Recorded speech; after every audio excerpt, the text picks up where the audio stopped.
আমাদের স্বাধীনতার পর এতদিনেও কেন আসলে এই স্বীকৃতি দেয়া হয়নি রাষ্ট্রীয়ভাবে? ফুটবল মাঠে মুক্তিযুদ্ধ করেছে বা লড়াই করেছে, এটা কিন্তু নজির কিন্তু পৃথিবীতে আর কোথাও নেই। স্বাধীন বাংলা ফুটবল দলে এর মধ্যে ধরেন 12-13 জন কিন্তু অলরেডি মারা গেছেন। একটা প্রত্যাশা ছিল, যেহেতু স্বাধীন বাংলা ফুটবল দলের এক সদস্য দীর্ঘ 12 বছর ফুটবল ফেডারেশনের সভাপতি ছিলেন কাজী মোহাম্মদ সালাউদ্দিন, উনিও কিন্তু উদ্যোগটা নেননি এবং দলীয়ভাবে এই টিমটাকে অবশ্যই স্বীকৃতি দেওয়া উচিত। দীর্ঘ 53 বছর পর স্বাধীন বাংলা ফুটবল দলের রাষ্ট্রীয় স্বীকৃতির জন্য আবেদন করেছে বাংলাদেশ ফুটবল ফেডারেশন।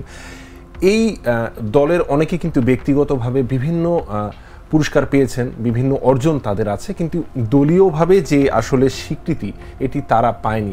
এত দিনেও, আমাদের স্বাধীনতার পর এত দিনেও কেন আসলে এই স্বীকৃতি দেয়া হয়নি রাষ্ট্রীয়ভাবে, এবং আবেদনই বা এত পরে কেন করা হলো একটু বলবেন? দেখেন, আসলে বাংলাদেশ বলেই অনেক কিছু মানে সম্ভব। আমরা অনেক সময় বলি আমাদের যে বিভিন্ন পুরস্কারগুলো দেওয়া হয়, সেটা খেলাধুলা হোক বা রাষ্ট্রীয়ভাবে হোক, আমরা অনেক সময় দেখি মানে এমন কিছু নাম, এমন কিছু প্রতিষ্ঠানকে পুরস্কার দেওয়া হয়, আসলে সেগুলো দেখে অনেক হাসাহাসি করে যে এটা পুরস্কারের সম্মানটাও নষ্ট হয়। সম্মানও নষ্ট হয়, এবং এটা খেলাধুলায় সবচেয়ে বেশি আমরা দেখেছি।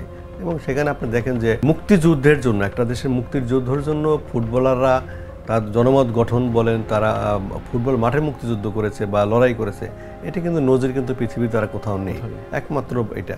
তো এই টিমের ধরেন আমি একদমই ছোট করে বলি যে অধিনায়ক যিনি জাকারিয়া পিন্টু, তিনি কিন্তু ব্যক্তিগতভাবে স্বাধীনতা পুরস্কার পেয়েছেন। কিন্তু তিনি, আমার মনে আছে, আমরা তো প্রতি বছরই ধরেন যখন মার্চ আসে, 26শে মার্চ স্বাধীনতা দিবস, 16 তখন তাদেরকে আমরা কথা বলি, ইন্টারভিউ নিই। উনি কিন্তু একটি আক্ষেপ সবসময় করতেন যে আমি দেখে যেতে পারবো কিনা যে আমার টিমটা স্বাধীনতা পুরস্কার পেয়েছে। কিন্তু আসলে তিনি তো মানে দেখে যেতে পারলেন না, আগামীতে পাবে কি পাবে না, কিন্তু পেলেও তিনি কিন্তু আর দেখে যেতে মানে পারলেন না। কিন্তু আপনার প্রশ্নটা ছিল যে এই ধরনের পুরস্কার তো আসলে আবেদন করে নিতে হয়। তো আবেদন করে নিতে হলে দীর্ঘ এত বছর পরে কেন?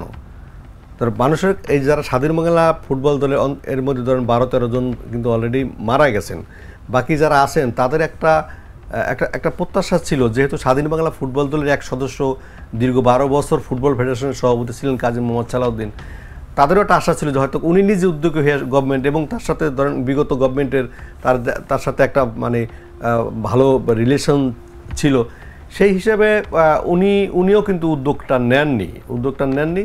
তো এই ফেডারেশনের এই নতুন কমিটি এসে গত নভেম্বর মাসের 27 তারিখে এই মানে আবেদনটা করেছে, সেটা এখন যুব ক্রীড়া মন্ত্রণালয় হয়ে মুক্তিযোদ্ধা মন্ত্রণালয়ে যাবে।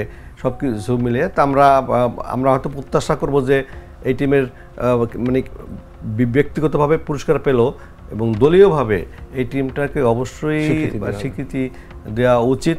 অন্ততপক্ষে যারা বেঁচে আছেন তারাও যাতে মৃত্যুর আগে এই স্বীকৃতিটা দেখে যেতে পারে যে মানে আমাদের টিমটা আমরা স্বীকৃতি পেয়েছি।